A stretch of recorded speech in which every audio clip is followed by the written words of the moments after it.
Fl-aħħar 8 snin pajjiżna ra titjib qawwi fis-sitwazzjoni ekonomika tal-mara, dan ħareġ minn analiżi li għamlet il-Gazzetta Kulħadd fejn ta' tħarsa lejn iċ-ċifri li juru kif politika femminista ta' gvern laburista waslet biex nisa ta' bejn il-25 u 49 sena beda jkollhom rati ta' impjiegi aqwa mill-medja Ewropea. Fil-fatt fl-2018 ir-rata f'pajjiżna kienet ta' 75%, punt perċentwal aktar mill-medja Ewropea.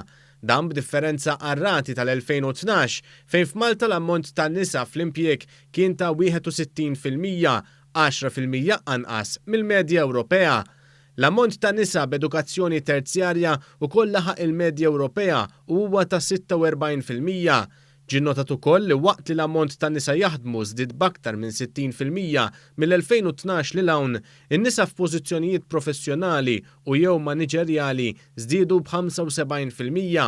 Dan fil-waqt li n-nisa f'riskju ta' faqar jew esklużjoni soċjali naqsu għal ftit aktar minn 20% fl-2017, tnaqqis drastiku meta mqabbel ma' kważi 26% fl-2013.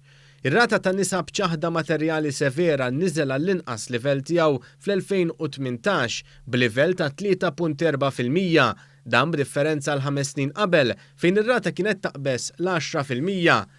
Bejn l-2012 u s-sena li għaddiet il-paga medja tal-mara Maltija żdiedet minn 14,000 euro għal 18,000 euro. Il-Gazzetta Kulħadd notat ukoll kif filwaqt li dawn ir-rati fil-qasam tax-xogħol u l-edukazzjoni huma pożittivi ħafna, ir-rati ta' rappreżentanza femminili fil-Parlament għadhom baxxi sew, mankanza li ser tkun indirizzata permezz ta' liġi proposta li ser tkun qed tintroduċi miżuri pożittivi neċessarji u raġonevoli għal dan il-għan.